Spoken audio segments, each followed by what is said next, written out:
CMR കേസിൽ വീണ വിജയൻ ഒരു സത്യവാങ്മൂലം ഹൈക്കോടതിയിൽ നൽകിയിരിക്കുകയാണ്. ഇത് സംബന്ധിച്ച് നമ്മോട് പ്രതികരിക്കുകയാണ് മാത്യു കുഴിനാട് MLA.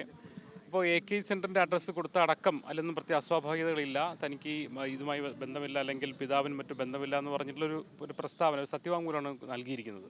അതെങ്ങനെ കാണുന്നു സത്യവാങ്മൂലത്തെ? തികച്ചും ദുർബലവും സാങ്കേതികവുമായ വാദങ്ങൾ ഉയർത്താനാണ് പരിശ്രമിച്ചിട്ടുള്ളത്.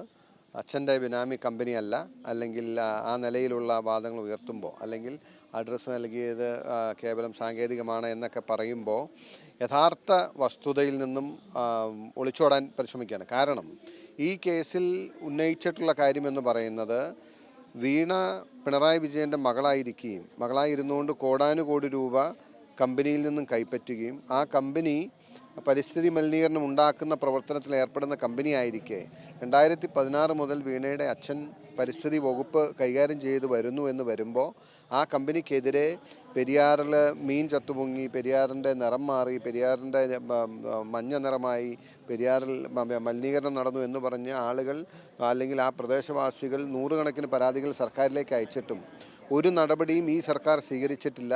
ആ വകുപ്പിൻ്റെ തലപ്പത്ത് ഇരുന്നത് വീണ വിജയൻ്റെ പിതാവാണ്. അതുപോലൊരു കമ്പനിയിൽ നിന്നും ഒരു സേവനവും നൽകിയിട്ടില്ല എന്ന് ആ കമ്പനിയും പറഞ്ഞു, അന്വേഷണ ഏജൻസികൾ കണ്ടെത്തുകയും ചെയ്തു. വീണയും അവകാശപ്പെട്ടിട്ടില്ല. ഒരു സേവനവും നൽകാതെ കോടാനുകോടി രൂപ വാങ്ങി എന്ന് പറയുമ്പോൾ അത് അഴിമതിയാണ് എന്നതാണ് ഇവിടുത്തെ കേസ്. അതല്ലാതെ മറ്റ് സാങ്കേതിക വാദങ്ങൾ, പിണറായി വിജയൻ്റെ ബിനാമി കമ്പനിയാണോ അല്ലെങ്കിൽ മറ്റു കാര്യങ്ങളൊന്നും പ്രസക്തമല്ല. അതുകൊണ്ട് അങ്ങേയറ്റം ദുർബലവും സാങ്കേതികവുമായ വാദങ്ങളാണ് അവർ ഉയർത്തിയിട്ടുള്ളത്. ആത്യന്തികമായി ഈ കേസിൽ സത്യം ഞങ്ങൾ തെളിയിക്കും.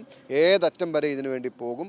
എല്ലാ നിലയ്ക്കും ഇതിനെ തമസ്കരിക്കാനും കുഴിച്ചു മൂടാനുമുള്ള പരിശ്രമം നടക്കുന്നുണ്ട്. പക്ഷെ അതിനെ അതിജീവിച്ച് ഞങ്ങൾ മുന്നോട്ട് പോകും. ഈ സേവനം നൽകിയിട്ടില്ല എന്നുള്ളത് ഒരു പ്രധാന കാര്യം. പക്ഷെ അതിനെക്കുറിച്ചൊന്നും ഇതിൽ വ്യക്തത വരുന്നില്ല. ഈ ഒരു സത്യവാങ്മൂലത്തിൽ വ്യക്തത വരുത്തില്ല. അതാ ഇത് ഡിഫെൻഡ് ചെയ്യാൻ ശ്രമിക്കുമ്പോഴും അടിസ്ഥാനപരമായി താൻ വാങ്ങിയ കോടികൾക്ക് എന്ത് സേവനമാണ് നൽകിയത് എന്ന് പൊതുജന സമൂഹത്തിൽ പറഞ്ഞില്ല എന്ന് മാത്രമല്ല, ഇപ്പോൾ കോടതിയിലും അവർക്ക് പറയാൻ കഴിഞ്ഞിട്ടില്ല, അല്ലെങ്കിൽ ആ നിലയിലുള്ള വാദം ഉയർത്തിയിട്ടില്ല. അതിന് പകരം സാങ്കേതികമായ വാദങ്ങൾ ഉയർത്തുമ്പോൾ അതിൻ്റെ അർത്ഥം സേവനം നൽകാതെ, പ്രത്യേകിച്ചൊരു കാര്യവും ചെയ്തു കൊടുക്കാതെ കോടാനുകോടി രൂപ വാങ്ങി എന്ന് പറഞ്ഞാൽ അത് അഴിമതി പണം തന്നെയാണ്. അതാണ് വീണ വിജയൻ്റെ കയ്യിലുള്ള പണം. അതാണ് ഞങ്ങൾ പറയുന്ന മാസപ്പടി അഴിമതി. പിതാവിൻ്റെ ബിനാമി കമ്പനിയില്ല എന്ന് പറയുന്നതിലൂടെ മാത്രം പിണറായി ഇതിൽ നിന്ന് രക്ഷപ്പെടുമോ? ഒരിക്കലുമില്ല. കാരണം അഴിമതി എന്ന് പറയുന്നത് ഏതെങ്കിലും കാര്യം വഴിവിട്ട് ചെയ്തു കൊടുക്കുന്നതോ ഏതെങ്കിലും ചെയ്യേണ്ട കാര്യം താല്പര്യങ്ങൾക്ക് വേണ്ടി ചെയ്യാതിരിക്കുന്നതോ അഴിമതിയാകാം. അപ്പോൾ ഈ കാര്യത്തിൽ വീണ വിജയൻ മകൾ കോടാനുകോടി വാങ്ങുന്ന കമ്പനിക്ക് അനുകൂലമായ നിരവധി നിലപാടുകൾ പിണറായി വിജയൻ കൈക്കൊണ്ടു എന്നതുകൊണ്ട് തന്നെ അഴിമതി വളരെ വ്യക്തമാണ്. തീർച്ചയായും ഈ ഒരു സത്യവാങ്മൂലം കൊണ്ട് രക്ഷപ്പെടാൻ കഴിയുന്നതല്ല. കേസിൽ അനുകൂല വിധി ഉണ്ടാകുമെന്ന് തന്നെയാണ് മാത്യു കുഴിനാടൻ പറഞ്ഞു വയ്ക്കുന്നത്. ഷാനു ഞെട്ടിക്കുളത്തിനൊപ്പം മുഹമ്മദ് അസ്ലം, മീഡിയ 1 നിലമ്പൂർ.